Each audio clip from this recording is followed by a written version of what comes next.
Gas, acidity అనేది 2 different entities. Gas అనేది ఏంటంటే ఎక్కువ పప్పులు తిన్నా లేకపోతే లోన కడుపులో ఇన్ఫెక్షన్ ఉన్నా రావచ్చు. అసిడిటీ అంటే కొంతమందికి యాసిడ్ పైకి రావడం వల్ల మంట రావడం, తేన్పులు ఎక్కువ రావడం జరుగుతది. యాసిడ్ ఎక్కువ ప్రొడక్షన్ వల్ల, స్ట్రెస్ వల్ల లేకపోతే మనం తినే ఫుడ్ వల్ల, కెఫెయిన్ లాంటివి ఎక్కువ తీసుకోవడం వల్ల యాసిడ్ వచ్చి యాసిడిటీ అంటారు దాన్ని. 2 డిఫరెంట్ ఎంటిటీస్. కానీ రెండిట్లికి ట్రీట్మెంట్ ఒకటే ఉంటది మాక్సిమం. గ్యాస్ ఉండేటప్పుడు యూజువల్‌గా ప్రోటీన్ ఫుడ్స్ అవాయిడ్ చేయమంటాము. అలాగే క్యాబేజు, కాలీఫ్లవరు, నెక్స్ట్ ఉల్లిపాయలు, వెల్లుల్లిపాయలు ఇవి ఎక్కువ గ్యాస్ ఫార్మింగ్ ఫుడ్స్ అన్నమాట. సో, మాక్సిమం ఆ టైప్ ఆఫ్ ఫుడ్స్ అవాయిడ్ చేయమంటాం. మనం ఉదయాన్నే తాలికతో టీ, కాఫీ తీసుకుంటాం కదండీ! హ్మ్. అవి తాగితేనే అసిడిటీ వస్తదని అనుకుంటున్నాను. అలాగేం లేదు. కానీ కాఫీ వల్ల కెఫీన్ అంటే టీలో కూడా కొంత శాతం కెఫీన్ ఉండడం వల్ల మనకి ఆ స్ఫింక్టర్ జీ జంక్షన్ ఉంటుంది. అంటే అన్నవాకి, స్టమక్‌కి జంక్షన్ ఉంటుంది. అవి ఎంప్టీ స్టమక్‌లో తీసుకోవడం వల్ల ఏంటంటే యాసిడ్ ఉత్పత్తి ఎక్కువయ్యి కెఫీన్ వల్ల ఆ స్ఫింక్టర్ కొద్దిగా లూజ్ అయ్యి మనకి యాసిడ్ రిఫ్లెక్స్ రావడం వల్ల గ్యాస్ట్రిక్ ప్రాబ్లమ్ వచ్చే ఛాన్స్ ఉంది. అలాగే మనం భోజనం చేసిన వెంటనే పడుకోవడం వల్ల కూడా గ్యాస్ వస్తుందని అంటున్నారు. అంటే తిన్న వెంటనే మనకేంటంటే యాసిడ్ పైన లేయర్ లాగా ఫార్మ్ అవుతుంది. అది వెంటనే పడుకోవడం వల్ల ఏంటంటే యాసిడ్ కొంతమందికి పైకొచ్చి మనకి కడుపు ఛాతీలో మంట, తేన్పులు ఎక్కువ రావడం అవకాశం ఉంటుంది. అందుకే తిన్న వెంటనే పడుకోకూడదు. ఒక 3 గంటలు గ్యాప్ ఇచ్చి పడుకోవాలన్నమాట. గ్యాస్ వల్ల ఛాతీ నొప్పి, గుండె నొప్పి అనేది ఉంటుంది కదండీ! అది తేడా దానికి దీనికి తేడా ఏంటండి? గ్యాస్ పెయిన్‌కిను, ఛాతీలో పెయిన్‌కి చాలా వరకు చాలా డిఫికల్ట్ ఉంటుంది. కానీ ఛాతీలో నొప్పి సెంటర్‌లో వచ్చి గట్టిగా పట్టేసినట్టు ఉంటే మనకి హార్ట్ అటాక్ వచ్చే అవకాశం ఉందన్నమాట. అలాగే గ్యాస్ట్రిక్ పెయిన్ చాలా కాలం నుండి ఉంటది. ఇమ్మీడియేట్‌గా వచ్చేది కాదు. ఛాతీలో మంట ఎక్కువుంటుంది. నెక్స్ట్ అది గొంతు వరకు వస్తుంది. ఛాతీలో మంట గ్యాస్ట్రిక్ ప్రాబ్లమ్ వచ్చిన వాళ్ళకి. కానీ ఎప్పుడైనా 2 ప్రాబ్లమ్స్ ఛాతీలో మంట గాని, నొప్పి గాని వస్తే ఇమ్మీడియేట్‌గా సింపుల్ ఈసీజీ తీసుకొని నిర్ధారణ చేసుకోవడం మంచిది. ఎక్కువ గ్యాస్ట్రిక్ వల్ల ఎక్కువగా తేన్పులు రావడము, కడుపు ఉబ్బరంగా ఉండడం ఉంటుంది కదండీ! అది ఎందుకు వస్తుంది? హ్మ్. గ్యాస్ట్రిక్ ప్రాబ్లమ్ చాలా కారణాలు ఇప్పుడు చెప్పిన విధంగా మనకి తినే ఫుడ్ టైంకి తీసుకోకపోవడం, లేకపోతే బయట junk foods, cool drinks, caffeine, సోడాలు ఇటువంటివి తీసుకోవడం వల్ల మనకి గ్యాస్ ఉత్పత్తి ఎక్కువవుతది. అలాగే ముఖ్యంగా ఏంటంటే ఇప్పుడు మనం బయట తినే ఫుడ్ వల్ల హెచ్ పైలోరీ అనే బాక్టీరియా వల్ల కూడా మనకి గ్యాస్ట్రిక్ ప్రాబ్లమ్స్ వచ్చే అవకాశం ఎక్కువుందనమాట. ఈ గ్యాస్ కోసం మాత్రలు వాడతాం కదండీ! ఇప్పటికప్పుడు.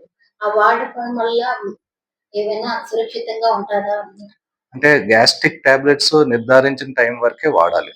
డాక్టర్ గారి ప్రిస్క్రిప్షన్ వరకే వాడాలి. లేదంటే ఎళ్లి ఓవర్ ది కౌంటర్ వెళ్లి మెడికల్ షాప్‌లో వెళ్లి తీసుకొని రెగ్యులర్‌గా వాడడం వల్ల ఏంటంటే కొంతమందికి లాంగ్ టర్మ్‌లో కిడ్నీ ప్రాబ్లమ్స్ రావడం, అలాగే డెఫిషియన్సీస్ రావచ్చు. అంటే విటమిన్ బి12 గాని, లేకపోతే కాల్షియం డెఫిషియన్సీస్ వచ్చి కొంతమందికి బోన్ అరిగిపోవడాలు కూడా జరుగుతాయన్నమాట. గ్యాస్ సమస్య పెద్దవారికి ఉంటదా? చిన్నవాళ్ళకి కూడా ఉంటదా? ఇప్పుడు వయసుతో సంబంధం లేదు. ఎవరికైనా ఉండొచ్చు. గ్యాస్ట్రిక్ ప్రాబ్లమ్ మనం తినే ఫుడ్ వల్ల, ఇప్పుడు ఎన్విరాన్మెంటల్ పొల్యూషన్ వల్ల, వీట్లి వల్ల స్ట్రెస్ వల్ల, ఇవన్నిట్లి వల్ల ఇప్పుడు చిన్న వయసులోను కూడా గ్యాస్ట్రిక్ ప్రాబ్లమ్స్ చూస్తున్నాం. గ్యాస్ రాకుండా ఉండడానికి రోజువారీ శైలిలో ఏటి వాడడం మంచిదండి? గ్యాస్ రాకుండా ఉండడానికి ఎలాంటి ఏంటంటే, ఎలాంటి మార్పులు తీసుకోవాలి? మార్పులు అంటే ముఖ్యంగా టైంకి తీసుకోవాలి ఫస్ట్. రోడ్డు మీద ఫుడ్, జంక్ ఫుడ్స్ అవి తినకూడదు. Home food is the best food అన్నమాట. టైంకి తీసుకోవాలి. అలాగే నైట్ తొందరగా తినాలి.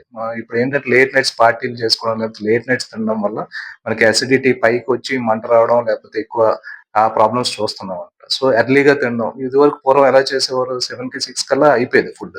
ఆ టైమింగ్ హాబిట్స్ తీసుకుంటే మన గ్యాస్ట్రిక్ ప్రాబ్లమ్స్ రాకుండా నివారించుకోవచ్చు. అలాగే ఇప్పుడు మాత్రలు లేకుండా ఏదైనా తొందరగా తీసుకొని ఉపశమనం కలగడానికి ఇంటి చిట్కాలు ఏమైనా ఉపయోగపడతాయా అండి? యూజువల్‌గా మనకి యూజువల్‌గా ఇంటి చిట్కాలంటే యూజువల్‌గా మిల్క్ కొద్దిగా యాంటాసిడ్‌లా పనిచేస్తది. పాలు కొద్దిగా తీసుకోవడం, కొద్దిగా చల్లగా ఉండేవి అంటే తీసుకుంటే యూజువల్‌గా స్పైసెస్ తగ్గించుకోవడం. అవి చేస్తే మాక్సిమం కొంత రిలీఫ్ రావచ్చు.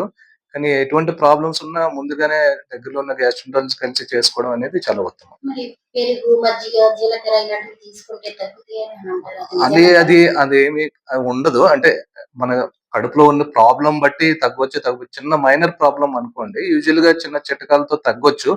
కానీ అది మైనర్ ప్రాబ్లమ్, మేజర్ ప్రాబ్లమ్ అనేది మనం టెస్ట్ చేసుకుంటేనే తెలుస్తుంది. ఈ గ్యాస్ సమస్య ఉన్నప్పుడు ఎండోస్కోప్ చేస్తారు కదా! అప్పుడు అది ఏ టైంలో చేయాలండి?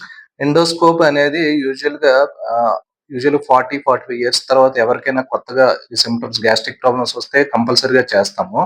లేదంటే కొంతమంది దీర్ఘకాలికంగా గ్యాస్ట్రిక్ ప్రాబ్లమ్స్ ఉంటే చేస్తాం. యూజువల్‌గా తక్కువ 3, 4 రోజులు తక్కువ కాలం ఉండేటప్పుడు ఏంటంటే యూజువల్లీ మందులిచ్చి చూస్తామనమాట. అప్పటికి తగ్గకపోతే అవసరమైతే ఎండోస్కోపీ చేస్తాం. ఈ ఫాస్ట్ ఫుడ్, మసాలాలు ఇవి ఎంతవరకు గ్యాస్ట్రిక్‌కి కారణమవుతుందండి? ఇది చాలా వరకు గ్యాస్ట్రిక్ ప్రాబ్లమ్స్ వచ్చేవనేవి మనం తినే ఫాస్ట్ ఫుడ్స్, జంక్ ఫుడ్స్ వల్లే వస్తున్నాయి.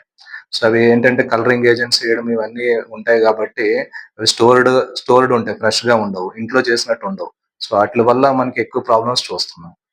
గ్యాస్ వల్ల గుండెపోటు, ఛాతీ నొప్పి ఎలా వస్తుందండి? గ్యాస్ట్రిక్ ప్రాబ్లమ్స్ వల్ల గుండె నొప్పి, ఛాతీ నొప్పి అంటే గుండెపోటు అవి రావు యూజువల్‌గా. అంటే సింప్టమ్స్ దగ్గరగా ఉండడం వల్ల దానివల్ల వస్తుందని అనుకుంటాం గానీ, ఈ 2 డిఫరెంట్ ఎంటిటీస్.